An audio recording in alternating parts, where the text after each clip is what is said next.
नमस्कार दोस्तों, स्वागत है आपका हमारे चैनल धूप धूम की आरती में। दोस्तों आज एक विषय जो कि विषय आया है। मेरी यहाँ पर जो सवाल है वो दो सवाल है असल में। तो उन दोनों सवाल को लेकर ही मैं ये वीडियो आप लोगों के लिए बना रहा हूँ। एक सवाल तो ये है कि दादा इष्ट धूपाग्नि किस प्रकार से जो है वो प्रज्वलित करनी चाहिए, और जो धूप नैवेद्यम होगा या फिर धूप अनुवासन आदि होगा, क्या वो नामाग्नि होना आवश्यक है या नहीं।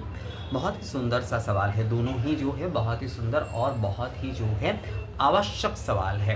तो पहली बात, इष्ट धूपाग्नि आप कैसे प्रज्वलित करेंगे। आप अपने इष्ट देवता या फिर अपने गृह देवता के सामने जिनके भी आप पूजन कर रहे हैं, उनके सामने जब आप जो है धुनुची धूप आप प्रज्वलन कर रहे हैं, तो वही धुनुची धूप जो है उस धूपाग्नि को ही आप जो है ज्वालिनी मुद्रा आदि प्रदर्शन करते हुए, जैसे कि आप नामाग्नि अर्थात उनके नाम अग्नि में, जैसे कि श्री श्री भगवती दुर्गा नामाग्नि, श्री श्री भगवती श्री श्री महालक्ष्मी नामाग्नि, इस प्रकार से, या फिर नारायण इष्ट देव हो या देवी हो जिनके भी हो, आप उनके नामाग्नि के माध्यम से जो है जब आप जो है वो धूप आदि प्रज्वलन कर रहे हैं, तो वही जो है इष्ट धूपाग्नि होता है। वही जो है इष्ट धूपाग्नि होता है, अर्थात जो है इष्ट देवता के सामने आपने जो है आपने जैसे ही धुनुची पात्र में जो है आपने जैसे ही नामाग्नि आपने प्रज्वलन किए,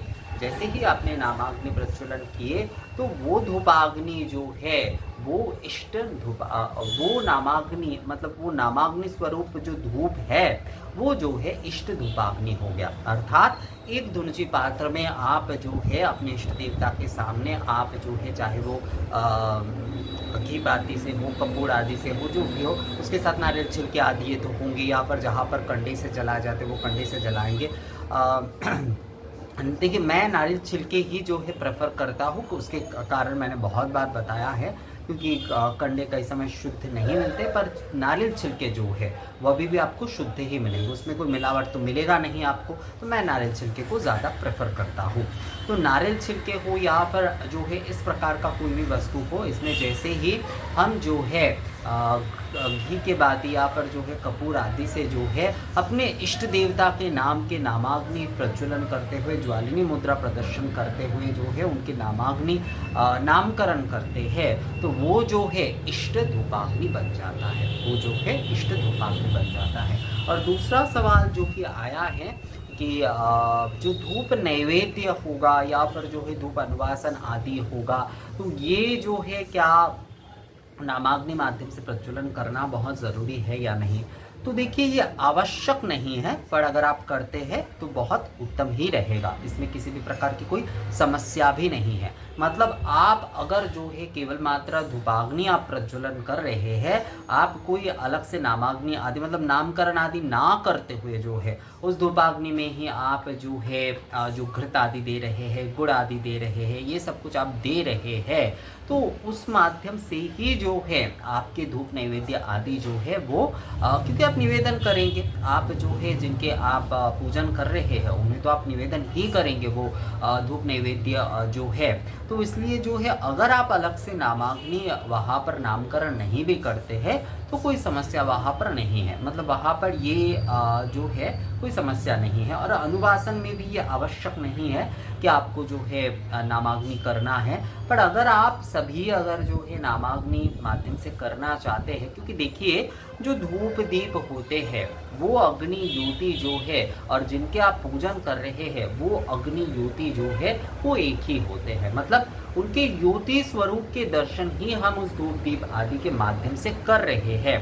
तो अगर आप नामाग्नि नामकरण कर रहे हैं तो उसमें किसी भी प्रकार की कोई समस्या नहीं है, पर हाँ ये आवश्यक नहीं है।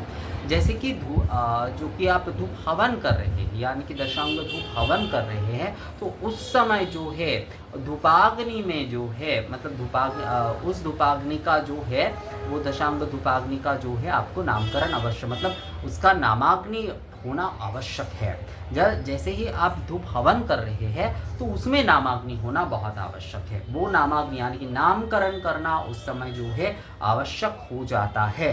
पर जो है पर जो कि आप धूप निवेदन आदि कर रहे हैं या फिर धूप नैवेद्य आदि कर रहे हैं, तो उसमें नामकरण अलग से करना आवश्यक नहीं है। पर अगर आप नामकरण करते हैं, क्योंकि उनके ज्योति स्वरूप के, जिनके आप जो है प्रतिमा में पूजन कर रहे हैं, जिनके आप विग्रह में पूजन कर रहे हैं, उनके ज्योति स्वरूप का प्रतीक ही जो है वो धूप दीप आदि है, तो उसमें अगर आप जो है उस ज्योति रूप के आप दर्शन जो है वो आप करते हैं, मतलब आप उस ज्योति रूप के एक रूप के अनुसार ही जो है उनमें दर्शन करते हुए नामकरण करना चाहते हैं, तो भी कोई समस्या नहीं। मतलब अगर आप नामाग्नि करते हैं तो भी कोई समस्या नहीं है, पर अगर नहीं करते हैं तो भी कोई समस्या नहीं, मतलब आवश्यक नहीं है।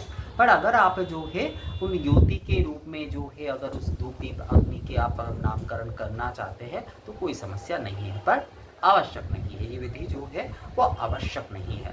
हाँ, धूपाग्नि अवश्य प्रज्वलन करना चाहिए। ऐसे नहीं कि किसी भी तरह से जो है हम धूप आदि प्रज्वलन करा दे, कागज के टुकड़े आदि से धूप जला दे, नहीं, ऐसा बिल्कुल नहीं। धूपाग्नि प्रॉपरली ही आपको प्रज्वलन करना है।